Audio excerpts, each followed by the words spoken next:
Hi, and welcome. You're listening to the X22 Report. My name is Dave, and this is episode 1497A, and today's date is February 13th, 2018, and the title of the episode is The Economic Propaganda Begins. The takedown process is in progress.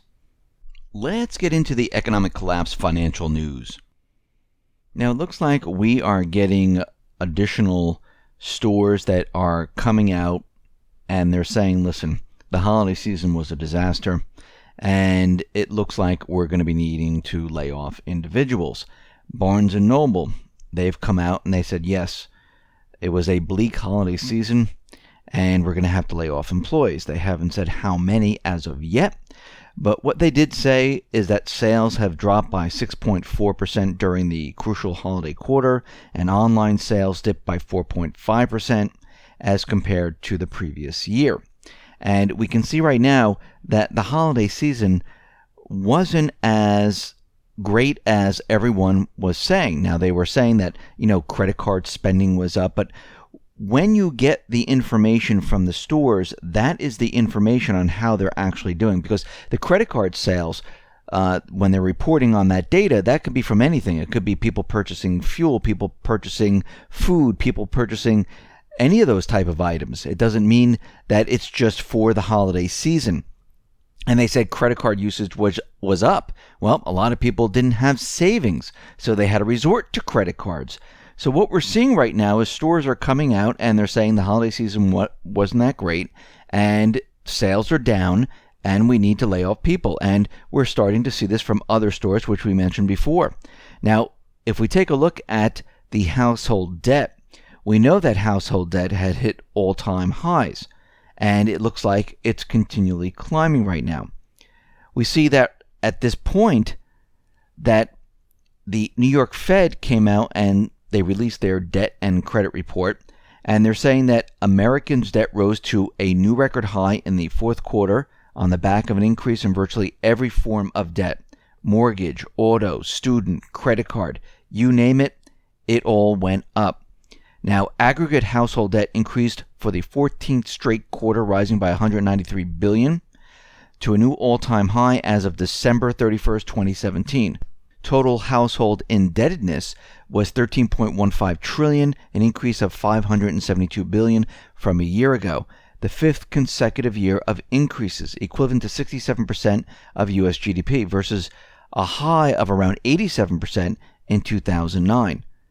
After years of deleveraging in the wake of the 2007-2009 recession, household debt has risen more than 18% since the trough hit in the spring of 2013. Auto loans grew by $8 billion, credit cards grew by $26 billion, student loans grew by $21 billion, and we could see right now there are a lot of red flags out there showing that there are problems. Actually, Wells Fargo is saying that the housing recovery is stalling.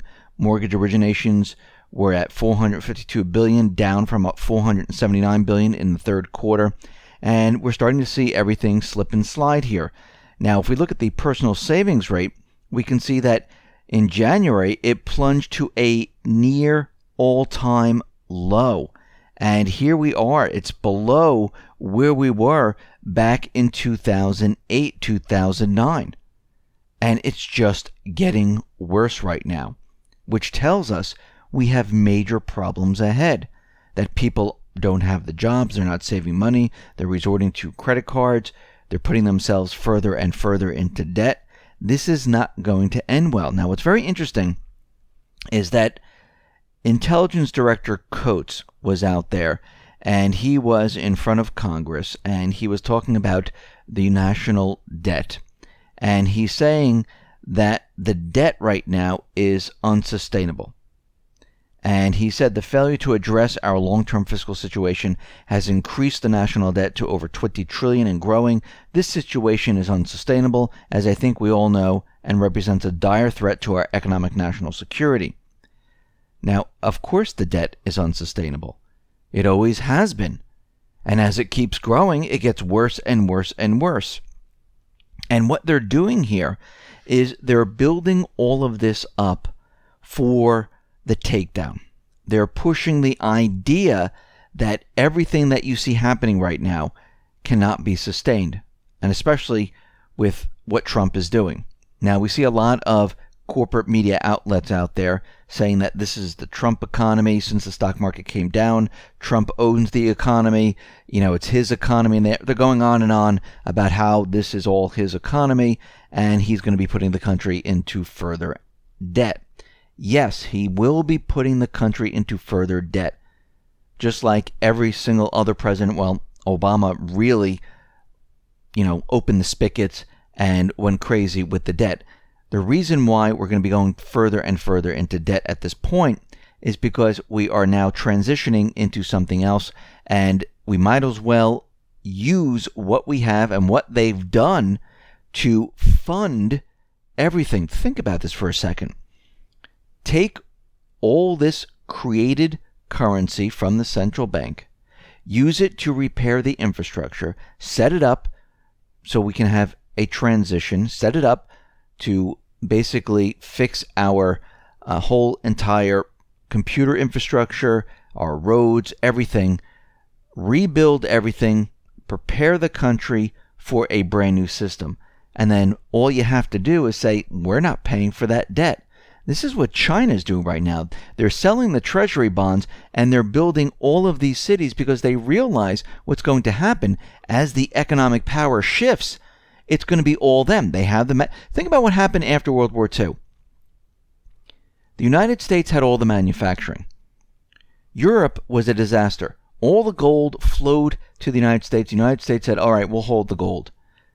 The United States then became the reserve currency of the world. We had the manufacturing, and we were on a gold standard at that point. The same thing's going to happen here, where China now is a manufacturing powerhouse. They're starting the One Belt, One Road system, where they can distribute all the products throughout Africa, throughout Europe, throughout Asia, and eventually here to North and South America. The United States hasn't joined up as of yet, but eventually the United States will. And we can see right now, we need to have our infrastructure. We need our computer infrastructure all built out, because eventually what's going to happen is we're going to be on a different currency system, most likely an electronic currency system. Most likely it's going to be blockchain. And we can see that we will need all of this completed. And this is why there's an infrastructure bill. This is why we're pushing this. The system we're in today is pretty much done with. And everyone's talking about, oh, if he does this, the system won't last. Oh, yes, the system will not last no matter what. If he did absolutely nothing, the system wouldn't last. Why do you think, on the flip side, they were trying to pass the TPP?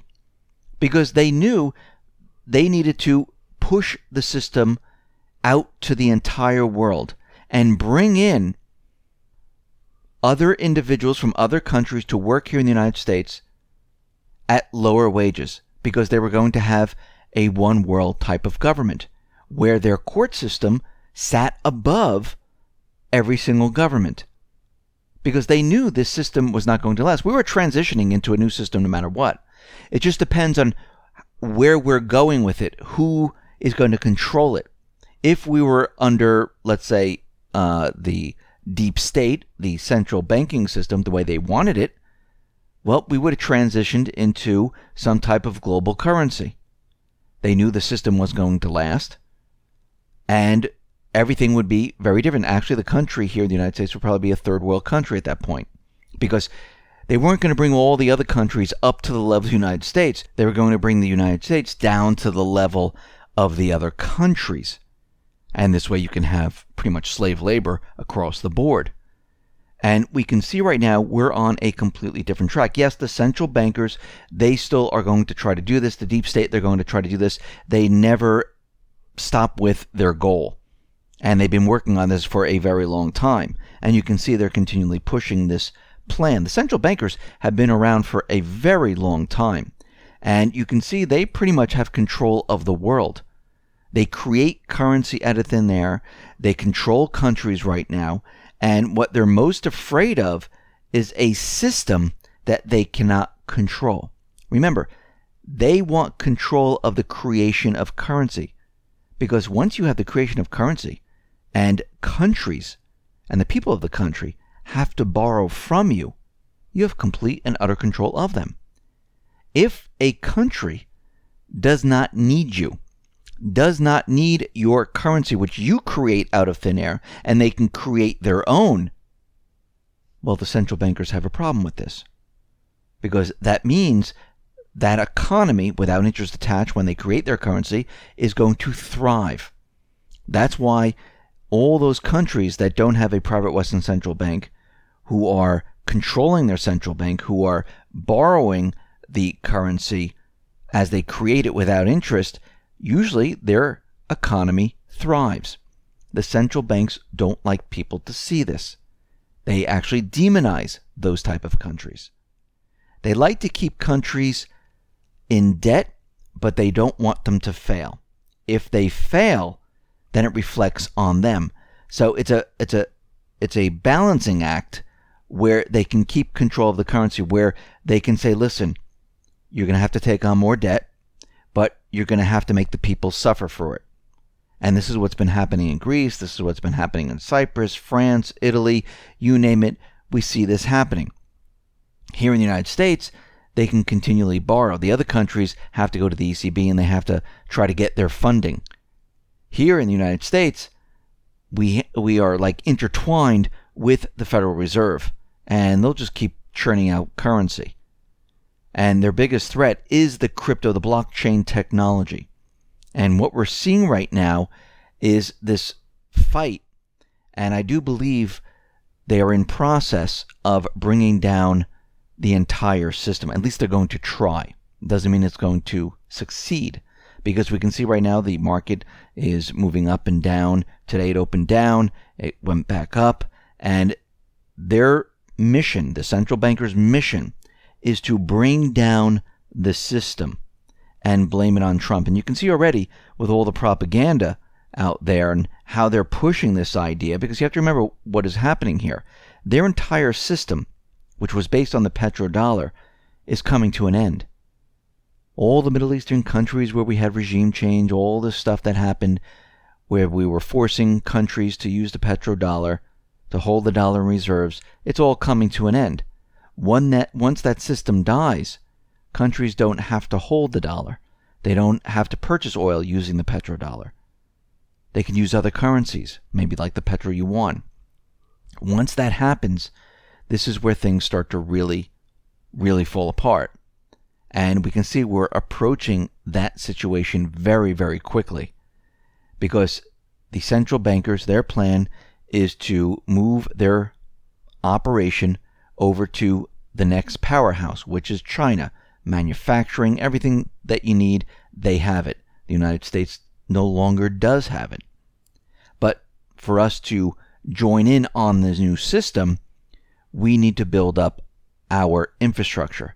Now, hopefully, as time goes on, because we see that Putin has taken control over the private Western central bank in his country, eventually what will happen is that the people around the world will say, listen, we don't want the central banking system. We want the cryptocurrency. We want blockchain. We want to take control over the creation of currency, and we no longer need the central banks. This would be the optimal solution to everything that is going on right now. And that's why I do believe one of the missions of the Trump administration and those patriots is to get rid of the central bank. I mean, Andrew Jackson, who's hanging on the wall in the White House, he's the one who got rid of the central banks because they realized, the founding fathers, if you go back in time, they realized what the central bank actually does. The central bank creates war. The central bank creates corruption. The central bank is the root of all the problems, a lot of the problems that we have today. Yes, we'll still have other problems and things like that, but that's a big chunk of the problems. And we can see already that the corporate media, the deep state, intertwined with the central bank, they're going to be pushing their agenda because they have no choice left. They have nothing left here. Their backs are against the wall, and they rather see the economy fail and everything we blamed on Trump than have the economy transition into something else that has nothing to do with the central bank. And if the central bank goes away, the deep state loses all its funding, and they will have a very difficult time pushing their agenda. So we can see all of this is intertwined. Everything that's happening in the Middle East, everything that's happening around the world, it's all intertwined into one gigantic mess. And right now, we're trying to come out of this mess into something a lot better than where we were. And hopefully we can get there. It looks like it's working, but again, the central banks, the deep state, they play dirty. So no matter what, we're going to be going through a transition where everyone needs to be ready and prepared. Listen, everyone, thanks a lot for listening. Be well, be safe, and especially be prepared. Thanks a lot.